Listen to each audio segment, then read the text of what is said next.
You are listening to the Therefore I Geek podcast, episode number 72. Hi, everybody, and welcome to Therefore I Geek. I'm Tracy. And I'm the king of the north! And we are doing an episode, obviously, on a recap of the entire season 6 of Game of Thrones, which actually ended 2 weeks ago, but I don't know if you noticed, but we had a wedding in the middle. So Andrew is on his honeymoon. And we were all participants of it in some major way. I mean, like, Andrew was the big participant because he was getting married. Right. And then our guest, Becky, was the other participant. And then you officiated. I did. And I just had to stand there and look really boss and give a good speech. Your speech was awesome, though. It worked. Yeah, so Andrew is on his honeymoon. He's, in the Bahamas, right? I think, Bermuda? I don't know. Yeah. Which is unusual for him because he does not like to be hot. She's a ginger When burns. he told me that, I was like, you hate being hot. All the time. He's like, you Yeah. live in Southern Virginia, by the way. His AC is like at 60 degrees all summer long. All the I time. hate going over there because I freeze to death. Try living with them. Oh, God. I can imagine. There's two really big boys in that house, and they got it all the way down. It's like 55. You're the littlest guy. I was the littlest guy. I was a skinny one, and I was like, man, you got it set to fat boy temperature. This is not fair. He did have a lot of blankets for anybody that visited. He'd offer a blanket. Here, have a blanket. Thanks, Andrew. What Tracy's not saying is it was like those tinfoil thermal blankets they give to survivors of accidents because it's so cold in that house. So anyway, while he's gone, and since it took us a couple weeks to recover from all of that craziness, we're going to recap. So at the end of season 5, there was, let's see what happened. The big thing was that Sansa Stark and Theon Greyjoy had escaped from Winterfell by leaping off of a giant wall into a snowdrift, and that Jon Snow was dead. Was there anything else major that I missed at that point? I don't think so. I think everything else was really boring. Arya went blind, and... Yeah, but nobody cares about that. I know. Sorry, Arya. Arya started out, like, the first couple seasons was one of my very favorite characters. I was ready for her to become a badass. But at the end of season 5 was a boring season. In fact, so I was on study abroad last summer while season 5 was airing live. So yeah. I saw the first 2 episodes, and then I left for 10 weeks. And then when I got back, I watched 2 more episodes and thought, fuck this. And then did not actually watch the rest of season 5 until about a month before season 6 started. Oh, wow. That's how slow it was. Yeah. I just was not interested. And you know, as well as anyone, I think, you've read all the books fairly comprehensively, that's what happens to the story. Is after book 3, it slows down hardcore. And I have to admit, I didn't mind season 5. I thought for the material that they were given, they did a really good job of at least getting the important parts in a 10-episode show. Because I was really worried, because they split the 3rd book into 2 seasons, right?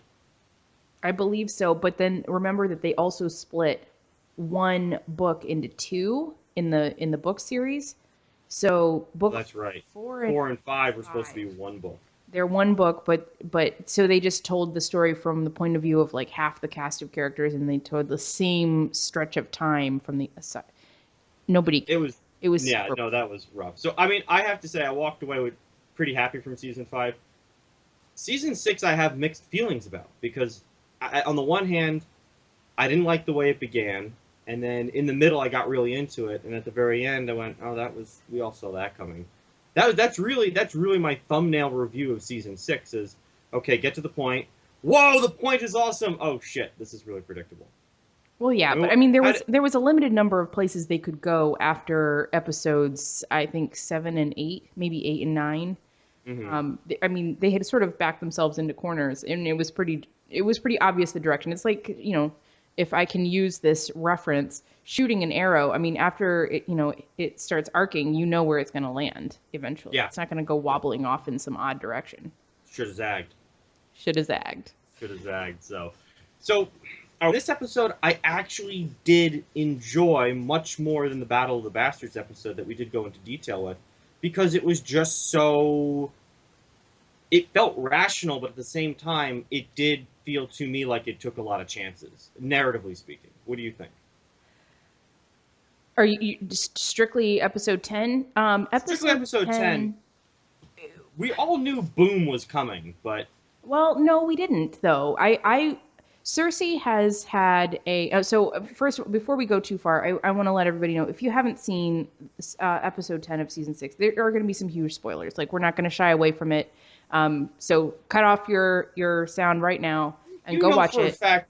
Hold on, you know for a fact everyone knew this was coming. No spoilers in it. There No, were no okay, so spoilers in season 6. there were a few spoilers. So here's the other thing. Up until now, Cersei has never been able to pull off, like fully, truly stick the landing on any of her stupid little schemes. I I know that's really so thought it was awesome. gonna. I thought it was gonna fall apart at the last second. I really did. I Like thought, backfire on her, right? yeah, exactly. So I was surprised that she actually pulled this off. So that's Instead where of I'm blowing saying up the sept, she blows up the wrong part. Like shit, that's the wrong part that's of the King's Red Landing. Keep. Damn it! I always get those two things mixed up. She obviously didn't see that. I guess to some extent she didn't because she didn't realize her son was going to take a flying leap off the top of his home. But at the same Yes. time, So go ahead, set it up for them. Basically, this is the trial of Cersei Lannister and Loras Tyrell for being icky. That's essentially what this trial is. They're being icky, and it is the whole episode itself is a big departure from the rest of the season because did you notice the sound track is entirely different? it's absolutely stunningly chilling. Yeah, it was, and then they change directors every 2 episodes, and this I don't have the director's name in front of me. Miguel Sapochnik. Thank you. And he takes a lot of time to show people getting ready, and the music is very. They're It's doing really exactly what they have not done in Game of Thrones on most of their episodes that they should have been doing. They're showing us, they are not telling us. right, And right, that's and it's something that the first couple seasons I think did quite well, but then so did the source material. And then, much like the source material, it sort of took a dive in quality and they started just telling you what was going on, especially through Littlefinger. They used Littlefinger for a lot of, what's the word I'm looking for a lot of exposition. exposition. Thank you. That's the I was drinking. Sorry. No, you're I'm okay. I'm drinking, and I'm in the back of my head. Like exposition, Tracy. Tracy, yes, exposition. I knew it started with an E. So they've been using Littlefinger and they also Varys. I mean, those two characters are almost the narrators of this thing. And The R2 and C3PO of Game of Thrones. yes. Wait, which one is which, do you think? Oh, Varys is definitely R2. Okay, that's exactly what I was going to say. Yeah. And then that makes Littlefinger's C3PO. C3PO, yeah. He's well, maybe not quite, but he's close. Also, he whatever. looks a little bit like a butler. But anyway, so He's got that stiff movement to him, but yeah, he's an interesting guy. So at the beginning of the episode, we've spent a couple of episodes with the Qyburn, the new semi-master maester, telling Cersei, yes, indeed, the rumors are true. Of course, it's very cryptic, so they don't tell us what that is. But any reasonable fan is thinking probably wildfire underneath the sept. That's yeah. I mean, we're gonna go with that. if your homepage is Yahoo, then you figured it out pretty quick. Exactly. So she's clearly planning to blow that up. What else is happening? So Maergery has become a member of the faith. Tommen, the king, has become a member of the faith due to Maergery, but Maergery has made it very clear to her grandmother that she's just playing the Game of Thrones and she's not actually, given herself over to the faith. She's just trying to see how she can sort of play both ends against the middle, both ends being the High Sparrow and Cersei Lannister. Right, and this is why I liked the explosion at the Sept. Is everything Margie's got a plan, and I think the weight of the audience is behind Maergery going, what's Maergery gonna do? Absolutely. She's been very calculating this entire time. And unlike Cersei, she's actually able to subtly play this game without occasionally accidentally showing her hand and then stomping all around and throwing the cards into the air. Right. This is what Cersei does whenever anybody calls her bluff. Right. And great point. And also, just from a show standpoint, this character's been a fan favorite for a while. People, I think, really dig this character. It doesn't hurt anything that she's really hot. Yeah, yeah. So we have this sequence, this trial. Loris goes through the trial. It's all very well shot, and you could see that the Sept. I've always said this from the beginning. The High Sparrow, despite his ambitions for power, was a true believer, right? And I think it kind of culminates when they cut up Loris's head, and she's like, "You promised you wouldn't do this." And he's like, I didn't say that." He basically plays like a Faustian bargain of like, "I didn't really say that." And then Maergery realizes something is wrong. She doesn't know what. And I don't know how I felt about this writing because it was almost like Maergery knows they're gonna explode, but she can't say it, right? It's like the character knows we're all gonna die right now. I just don't know how. Right. Well, she didn't know that they were going to explode. She did, which I think you're trying to say here, but Now, not in a literal sense. right. Like She I knew think that something was wrong because Cersei didn't show up, even given the fact that Cersei knew what the punishment was going to be for not showing up to her own trial, and yet she's not there. And her, her sixth sense, her woman's intuition, and or her conspirators' intuition, right. if you will, is just pinging like crazy. Her spidey sense is like all over the place, and she's telling everyone we have to get out now, and it's still somehow all in vain. Yeah, and so the thing is with that one scene, and I don't know if the characters had even any inkling as to what Cersei was planning, because maybe Maergery thought the Sept was going to get surrounded by soldiers or something. Like maybe that. I have such a hard time believing these characters could see the Sept blowing up Yeah, I because don't think so. I don't think so. She just knew that there was something wrong, and yeah, given Cersei's uh, just her behavior, she's totally right, nuts at this point. I swear to God, I think the woman has actually achieved some kind of crazy level of yeah. crazy, and I don't mean in calculating terms. I mean actually, She she's nuts. She's lost it. she leveled up to crazy. Yeah. Yeah, I think, and from just a show standpoint, a narrative standpoint, I thought this was the kind of stuff that I watched the show for. Is just blasting fan favorites and characters out of the water because it was that right turn that I appreciated. Is that we really think Marjorie's going to save the day somehow, and then not only do you blow up Margie, you blow up the High Sparrow, Loris, like the other the kind of Lancel. the doofus Tyrell, Lancel, and Kevin Lannister, who I was surprised was very underused in the show. Yeah. And I was like, He's oh, a that's great really foil as a character. He's in, fantastic foil to all the crazy Lannisters. right. We never get that. He just kind of stands there with a doofy look on his face. And I was like, yeah, this I thought was just really freaking cool. Is so this moment of the show because I thought of the entire season, that was the kind of stuff that was missing from this season that I enjoy from previous seasons was that kind of hard right turn of holy shit, now what do we do? Yeah. Basically reset the cast and let's get crazy. Do you think that it was worth losing your favorite guy, the High Sparrow? Yeah, no, I think going out like that I thought was cool because now I think Cersei has kind of taken his place. So I'm so ready to see what kind of craziness Cersei's going to inflict on King's Landing. I'm not sure she's going to get a chance to, but we can cover that later on. Yeah, yeah, no, that's a good point. So I enjoyed that first half of the show. I thought that was really freaking cool, and it kind of made up for the boredom of the Battle of the Bastards, which I just didn't like.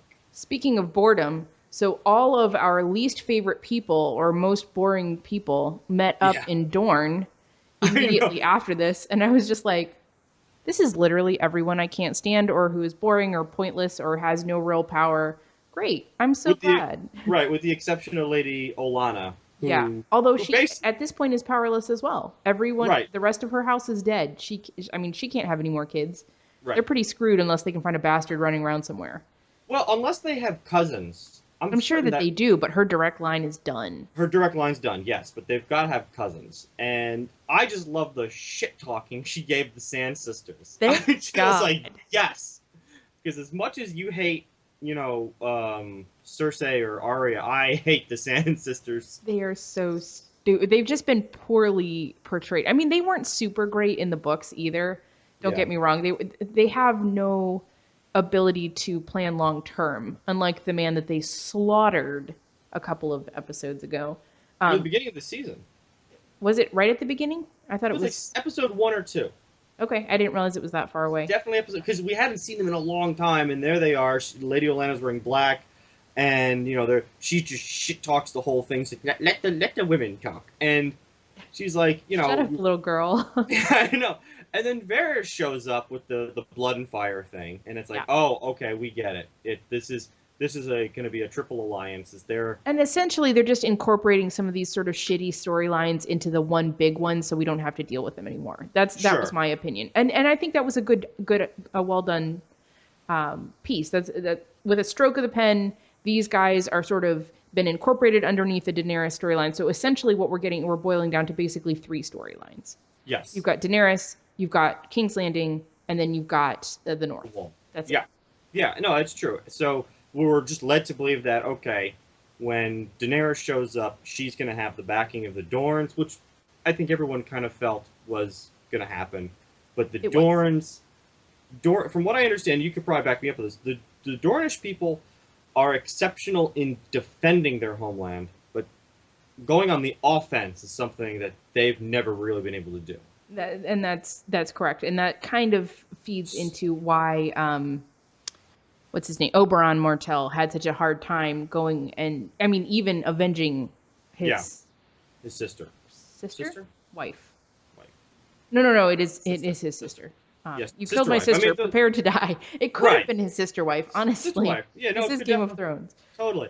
And then you've got the Tyrell army, which is the second largest standing army in Westeros. Yep. So you've got that stuff going for them. So that's cool. And then we zip over to Maureen, and Daenerys, the whole thing with the dragons. I just want to gloss over it because it was so dull. It was their Daenerys is given Tyrion a what for, even though I think Tyrion did brilliantly this season. Well, and she's And too dumb to see it, which just is super dumb. more of exactly what I expect from Daenerys. She's too Right. dumb to see when there are normal minor hiccups in an otherwise brilliant plan because she is a shitty queen and should not sit on the Iron Throne. I mean, but to be fair, when you show up, you leave a dude in charge, and you show up, and your city's getting shelled.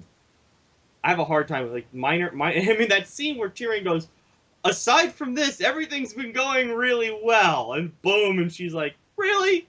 And then she's like, I'm gonna burn all of them. He's like, you don't have to burn all of them. You just have to burn a few, lady, just a couple, and then everyone gets the point. And I thought that whole sequence where they negotiate and the dragon shows up and we're all like, there's a dragon in the background, we can see him. This is not going to end well for you. Like, we can see it in the back. It's flying around back there and she's just going to die. Eliminated Dario Naharis. Yeah, actually, I don't like you all that much. You were just a really good fuck. Bye. Yeah, bye. Well, she's like, I mean, A lot of fans have made a whole lot out of the moment that she sits down with Tyrion immediately after the fact. yeah. And I actually hated that scene. I mean, I thought it was okay. It didn't stick in my craw. It wasn't like, oh, this is brilliant. So it made sense. Like, she unfortunately, in the world of Game of Thrones, she needs a man. And she can't be Queen Victoria. She can't, or I mean, she can't be the Virgin Queen. She's got to have, I mean, that's not even a good example. Queen Victoria. Queen Elizabeth? So many, The first? yeah. No, that something is like a very good example because she did No, serve entirely without a king. but I'm thinking like Queen Victoria had like dozens of extended family members, like Elizabeth or Victoria? Victoria did. Victoria was married.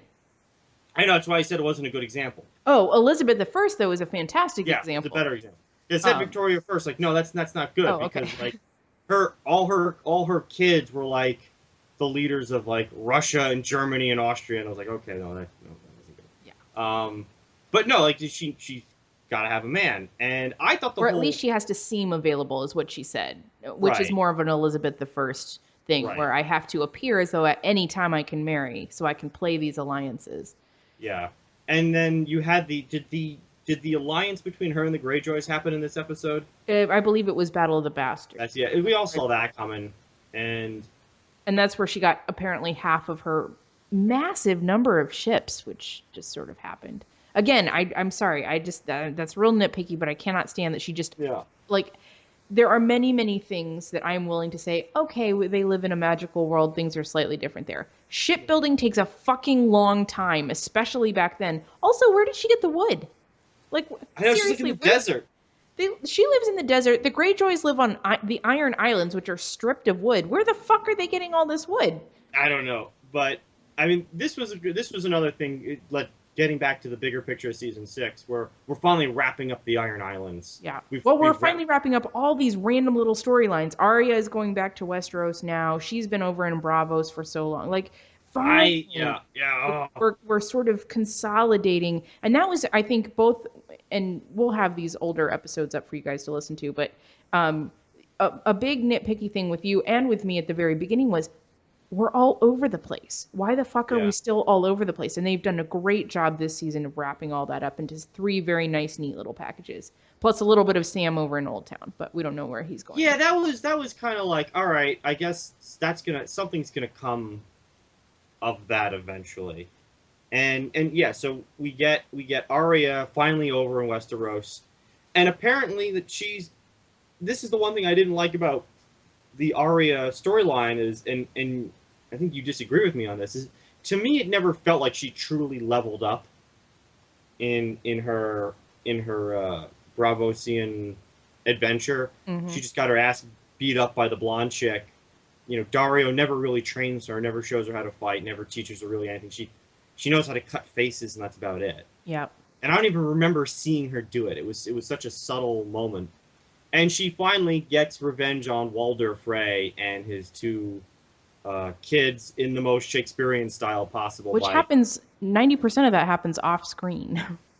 Right. So right. she killed these guys. She cut them up. She dressed the meat. She skinned them and all that stuff. Put them in a pie. Baked the pie. Fed it. Well, I guess she didn't really skin them because that was definitely an entire thumb or something. Yeah. Well, didn't she also have to kill the cute chick to get her face?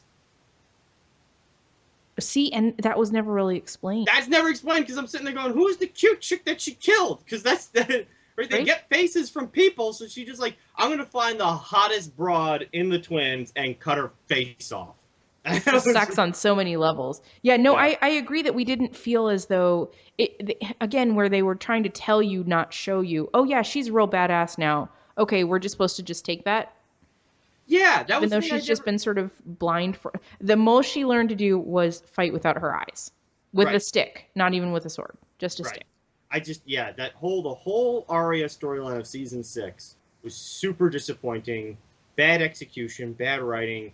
I mean, yeah, it would have been cliched if it were like a kung fu training thing, but I feel like the story needed that, and it would have made what's happening make sense. Yeah, yeah. And then it was just like, oh, she killed Walder Frey, so yay. And then she's back in the mix in Westeros up there. That awful speech. Yeah, that was kind of dumb. Terrible speech. But then at the same time, there were a lot of fun throwbacks when you rewatch it. There was this moment where Walder Frey says something to Jaime Lannister where he's bragging about what's happening. He goes, yeah, the Starks thought that they could, put it in my face, and where are they now? And then if you really look at that scene, she's right behind him. The cute chick is directly behind him. And I'm like, well, there's one. Just saying. You just don't know it. But anyway, so speaking of Sam, I think I do have a theory on this because when he arrives in Old Town with Gilly, who I still can't stand, I have no idea where he's going to stash her right now. She's just sitting in the hallway, like waiting. She's like the most adorable pet rock of Game of Thrones. She really, that's a beautiful way of putting it. So he goes in to meet the Archmaester, I guess is called. And all of a sudden we get a shot of this immense, absolutely stunning library from the top. And sure enough, the gyro. Yes, it's called an astrolabe. Uh-huh. The astrolabes are that spinning... I originally had thought it was a scabbard. I thought that we were just like scanning past this scabbard that was, uniquely decorated, but it's actually the outer rings of these astrolabes, which are used to light the library. And it's got the sun and all of the different sigils of the different houses, exactly as we've been seeing in the intro. And I think that it's going to end up that Sam is not really going to rejoin the battle at all. He's going to be the scribe that writes down the story. And at the end, it's going to be revealed to be the narrator. Okay. So that's my personal theory as to why he's not neatly packaged with everyone else. Yeah. And then we finally wrap up the northern storyline, which was to some degree interesting, but again, I've been saying from the beginning, Jon Snow should have been dead from the start. Like that, he should have stayed dead or been dead. Stay dead. Yeah, he should have just. They should have killed him because it was this Julius Caesar moment of like, oh, what now? And brought in, a new actor or a new direction to take this. Those left turns in the storyline is why I've come to enjoy the show. And then bringing Snow back, and then him leading the army, and now he's king of the North, while Sansa just sits there and sulks. Do you think she was sulking? I thought she was happy. Oh no, It's very divided online as to whether she was upset or whether she was excited. And I thought she sort of smiled. I thought she was fine. No, I got the sulky, broody, bitchy. Yeah, but Fine. I think Sophie Turner just plays the sulky bitch so well. It's Yeah. really hard for her to shake that. Yeah, so we've got this whole thing where the scene is, you got the little girl Lyanna Mormont, Mm-hmm. who I think is cool. I think that actress is really neat, and put a heavy burden on a child actor like that. And I think this girl who's playing the role is doing a good job. Shows up, basically says, I don't care if he's a bastard or not. He's half Stark. That's good enough for me. And then all the other guys who didn't fight in the battle, or some who did, are like, yeah, we're gonna try this one more time. And if you're sitting there going, well, it didn't work out the first time, and you're actually kind of in a worse position now than you were back in the end of season 2. Mm-hmm.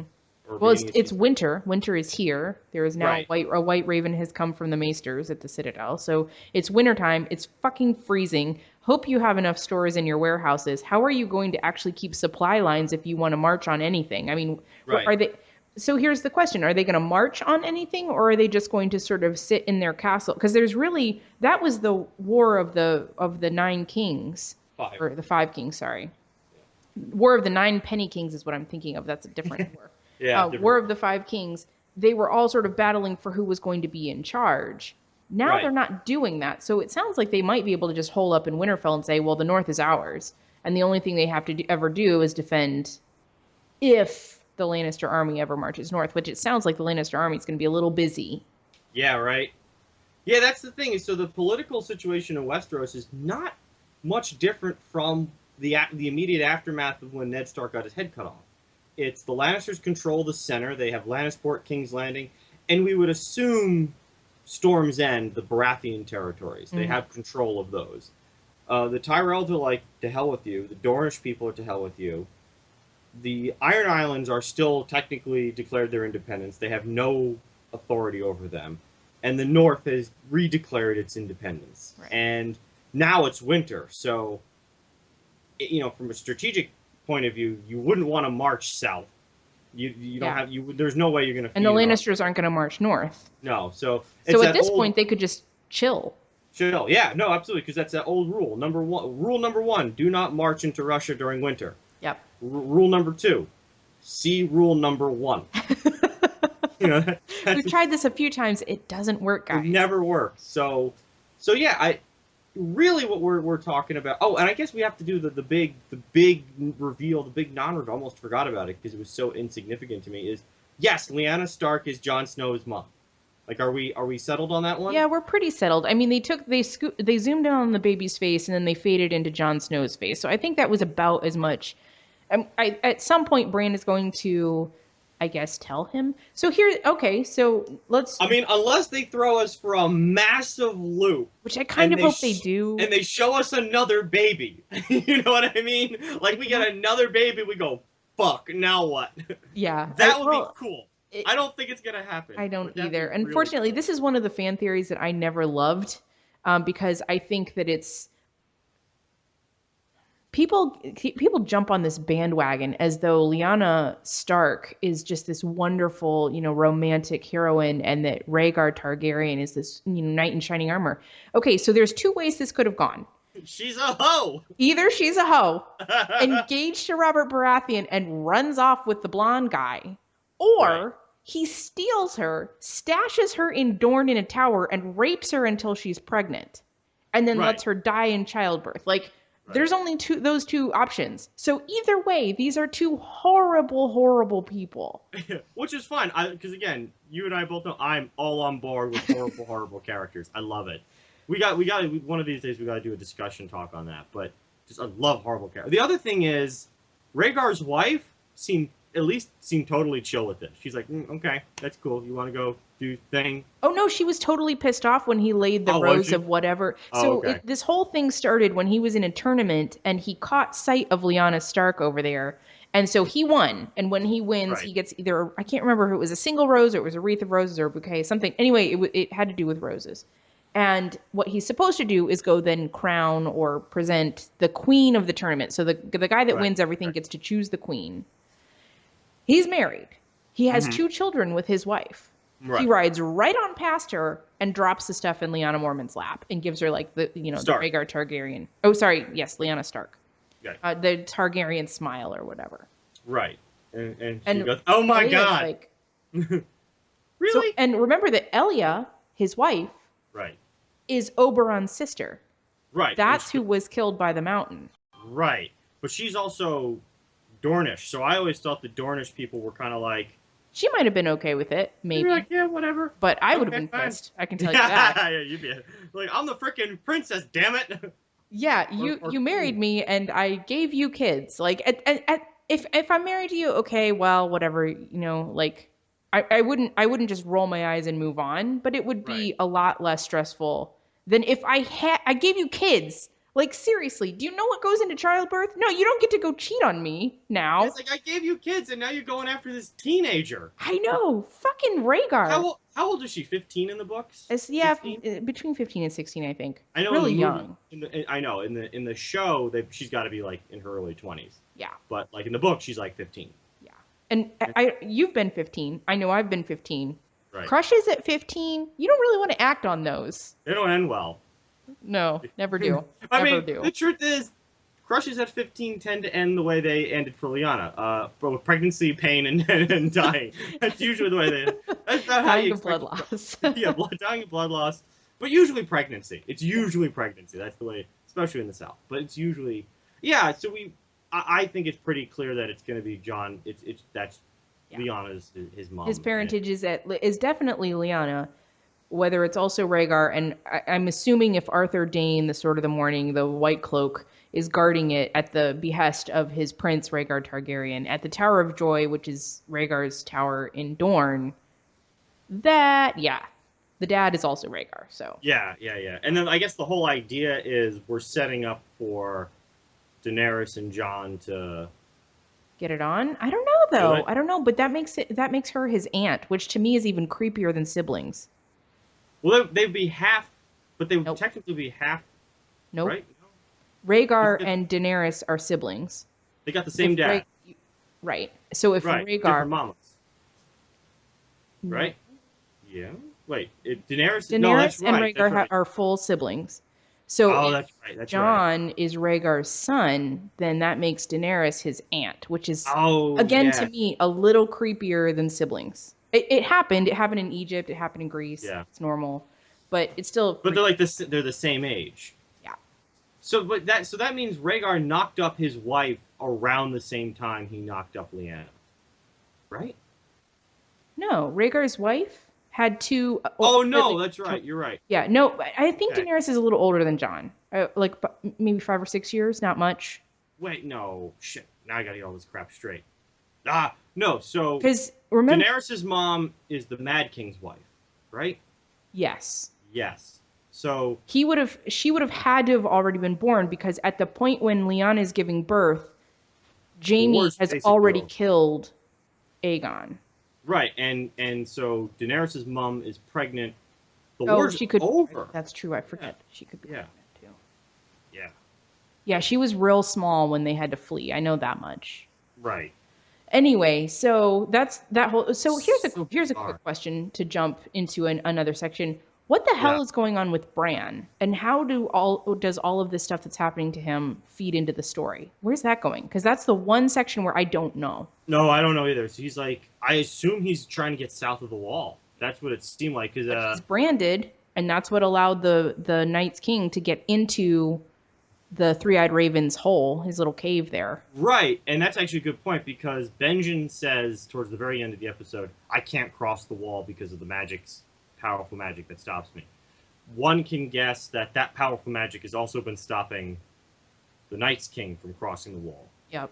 And if Bran crosses the wall, then the Night King can do it too, I guess. Possibly. I But it guess. just kind of shocks me that Benjen hasn't noticed, like hasn't felt any kind of anything or hasn't seen the mark on his wrist or whatever. No, It that's a really good point. And because like the wall is super undermanned now. There's like what, 25 dudes there? is there even that many? I think I've seen 6 in the last few Yeah, scenes. yeah. There's like 10 of us. And they just they hung 3 of those. So Right, they killed a whole bunch of them. It's like, we're like seriously running out of dudes. And like the wildlings, there's like how many of them are left? not even that many because they Oh, had 2,000 at the Battle of the Bastards and most of them died, like most of right. them. Yeah, So and it's there's like, what, like 50, 100? yeah, I mean there couldn't have been. So it was weird because Mance had a fairly large army Hmm. that I thought in at the end of season 4 passed through the wall and then into the south. And then I know John went north To and got Hardhome.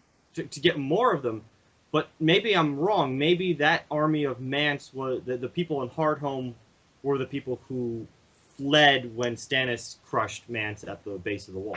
I don't know. At It's this not point, really it's clear. it's not very clear, and there's a ridiculously small number of wildlings, given what we've been told over and over about them coming south of the wall. Like, why does anyone care about 2,000 wildlings? No, you That's don't. not that many people. No, it's not because like we're led to believe that Mance had 100,000 at his command. Yeah. And Right? and That we saw a scan of the camps that he was leading, and it was just massive. There were a bunch of giants walking around. It was yes, crazy. And then all of a 100,000. sudden, Yeah, there's 2,000, and they're yeah, that's all so dead. strange. It's like that because 100,000. That's nation crushing army. That's a Mhm. nation crushing army. That's And probably then more people than they had in the entire North at that time. right, and then all of a sudden, yeah, we're not clear on the population numbers. And then so in season 4 they're gone, and then in season 5 or season 6 we're just led to believe throughout the entire from Tormund Tormund. Hmm. Tormund he only commands about 2,000. They pick up a few hundred here and there when he goes recruiting, and that's about it. So they're either they've all been turned into those spider zombies, Yep. or they're Perhaps they scattered when they did get south of the wall, yeah, and that's what I'm nobody thinking. Is could like they're really keep an eye on them. they're south of the wall, but they're just now in dispersed nomadic tribes, Yeah. giving the North all kinds of hell. Because again, it's like how many fighting men do you have left? Not many. Well, Yeah, according to all the numbers that we've been given with John and Sansa trying to raise an army, not that many. We're talking like 200 per yeah, household, and the households are at this point so scattered. The Umbers and the Karstarks are just like all, spread out, and they have their little homes like Winterfell, but they're far, far away, right. which is So belied by the fact that they scoot around so quickly. well, yeah, let's get to that. Varys is a fast motherfucker, isn't he? Well, That I was mean, unreal. I was unreal. I was like, does he already ride a dragon? I mean, we've been told there will be dragon riders. I was promised dragon riders. Maybe Varys does it. I don't know. I don't know. He like comes over in the beginning episode. It has one line in Dorne: "Blood and fire." All right, I gotta go. And then you see him on a boat, He's just like, chilling. I'm on a schedule. I got one line. This is all I can tell you. And I gotta go.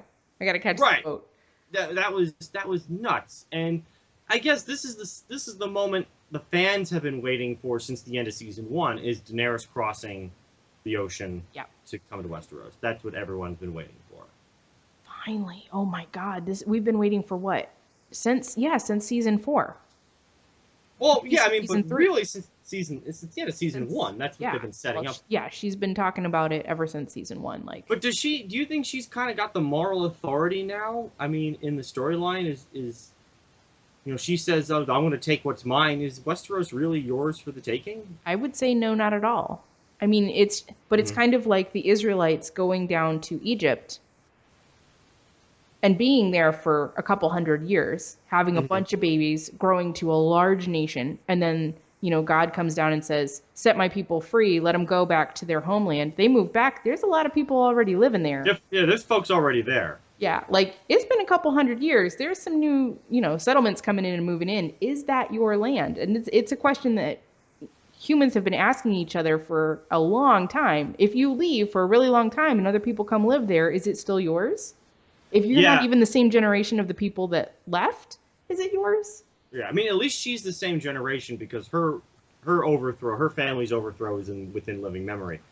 But I don't think anyone's going to be happy to see her. Like a lot of people have been sort of feeding her this line. Yeah, you've got so many supporters in Westeros. The little people remember you. No, they fucking no, don't. they don't. No, The that's a little great people point. are worried about the potato harvest next year.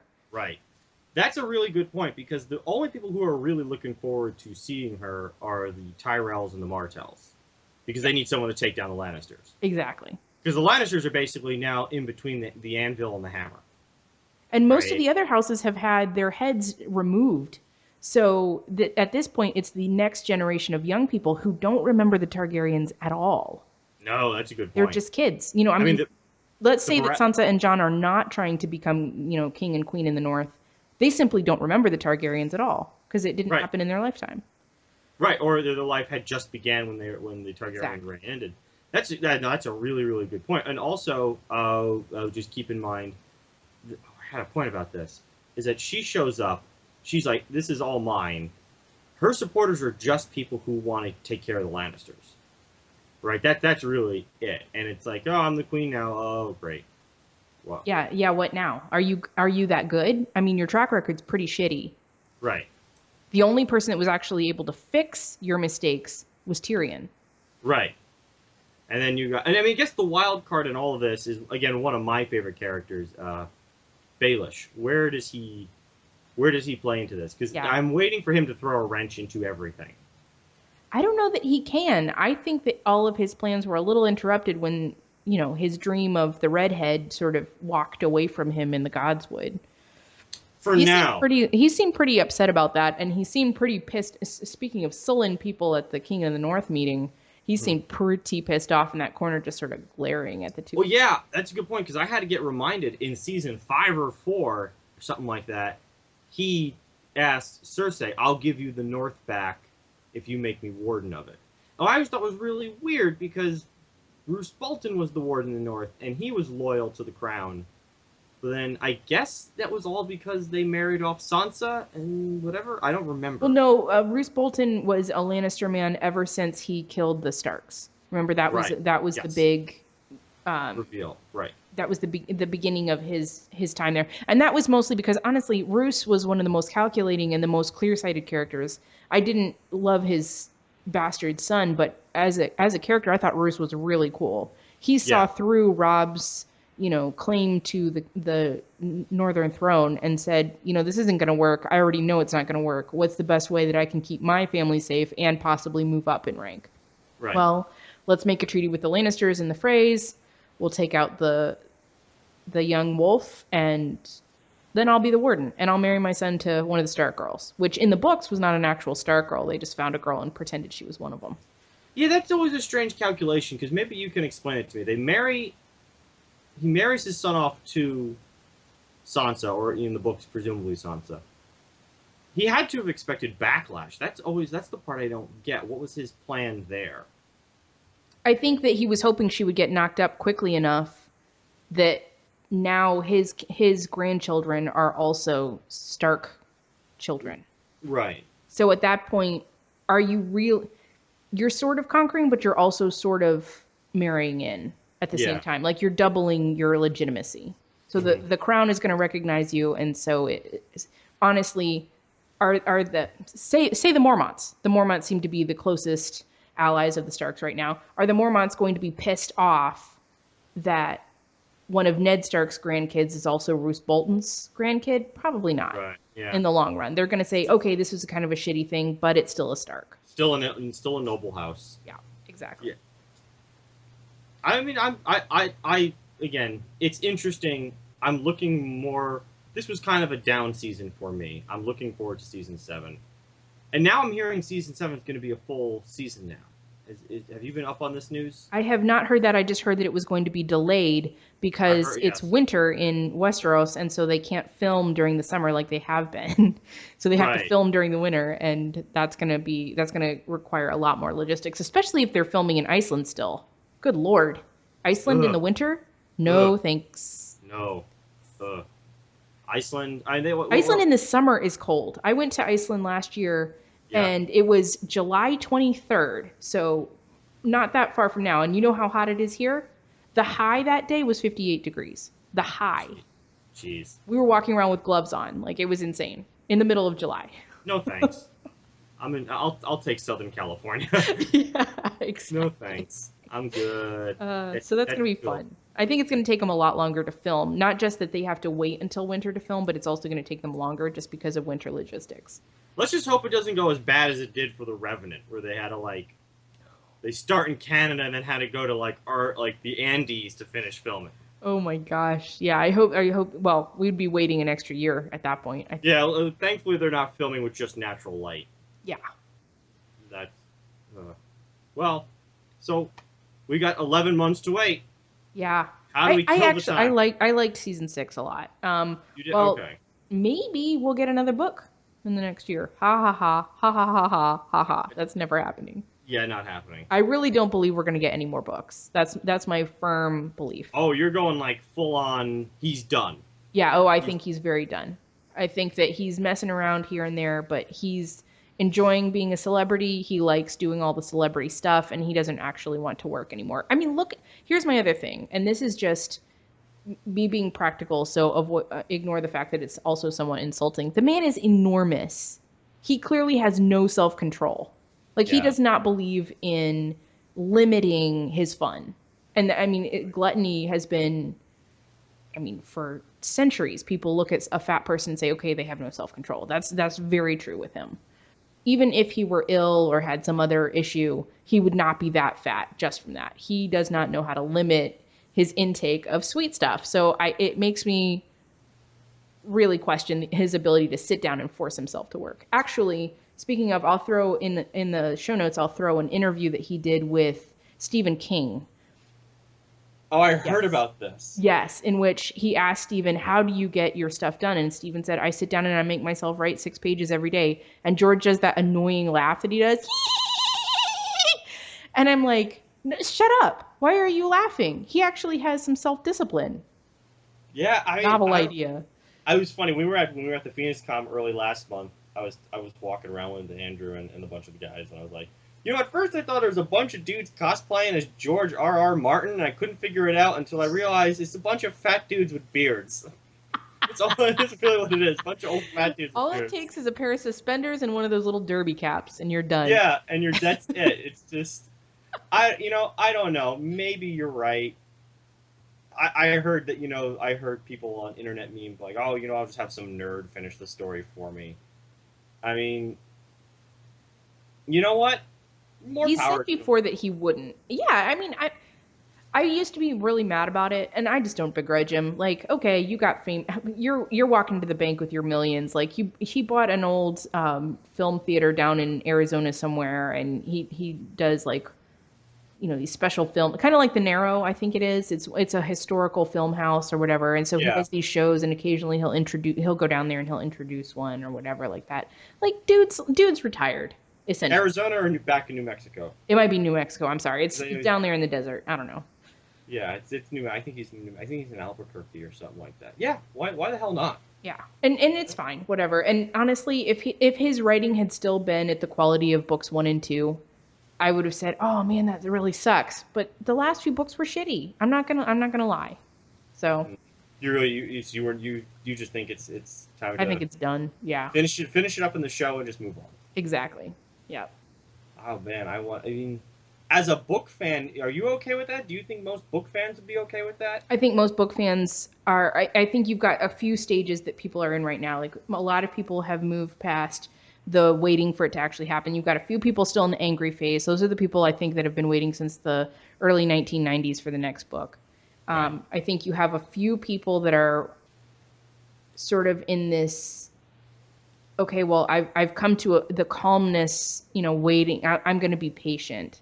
And then you have a few people like me that have just completely given up. Now, Right. do I hope that this is a trend, that a lot of authors do this? No, fuck no. I've got a couple other authors that I've been waiting on books for a little while.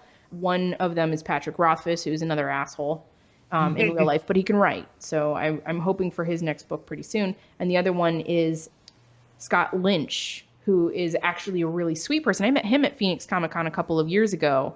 Did not know who he was at all. Just walked up to the book or walked up to the booth. They were giving away books. He signed it for me, and I was like, "Thanks," and I moved on. Like, didn't know anything about it. Read the book, phenomenal book, like really, really well written. One of my favorite things. And so he's got book 4 coming out this September. So we've got a hard date for that one finally. But he had some health issues and a couple of personal life issues that came up in the middle. So I don't begrudge anyone taking a little longer. I feel like 6 years is a little on the long side. Mm. At that point, you have to move on. But fortunately for us, we live in an era where it's fairly easy to get published. I know a lot of authors are gonna kill me on that one, but historically speaking, this is one of the easiest times in the world to get published, especially for fantasy and sci-fi. Oh yeah, I mean, I think there's more books being published per year than they were in the history of books prior to a certain date or something ridiculous like that. So Yeah, yeah, and even if you don't get hard copies, you can like self-publish on Amazon now. Like there's so many opportunities for you to get work out to the general public that I think for most fans, we're just going to have to move on and find a new author. so in the end, what do you think did it? What do you think did it in for Martin that just he couldn't do it anymore? Um, What happened? I think that the show gave him the money and the opportunity to be self-indulgent. Hmm. I think that he already had it in him to be very lazy, as we saw with the long waiting periods in between the other books. But I think once he had the money and once he had an excuse to go to conventions where he actually could celebrate his own popularity, that it took away any other reason to sit down and actually write. Hmm. And I feel that in my bones because I'm the laziest person you will ever meet. I work my ass off so that I can be lazy. Right. Right. But if I were given like $17 million tomorrow that I could invest and then live on for the rest of my life, god damn, I would be so fucking lazy. I would. There's just, that's human nature. How do you know how old he is at this point? He's I want to say he's in his late 60s, but I might be wrong. Hang on one Because there's second. always a chance that like age has something to do with it.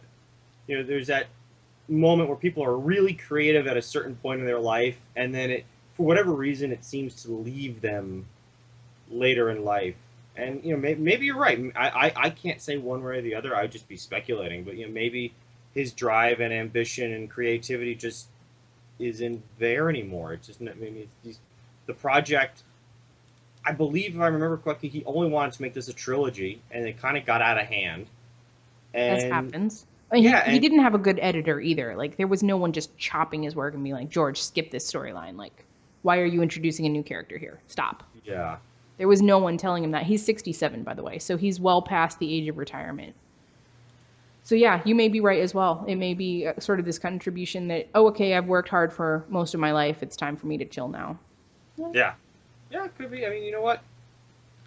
Go for it. Have Yeah. at it. Yeah. Anyway, so that pretty much wraps up our discussion of the last episode of season 6 of Game of Thrones. Guys, if you like what we do, you can like and subscribe. Our blog and other podcasts are at thereforeIgeek.com. You can find us on social media on Facebook, Twitter, and Instagram. I have my own Twitter and Instagram at Maryeyes. You can also find this podcast and other podcasts like it on iTunes, Stitcher, SoundCloud, and new episodes go up on YouTube weekly. Once again,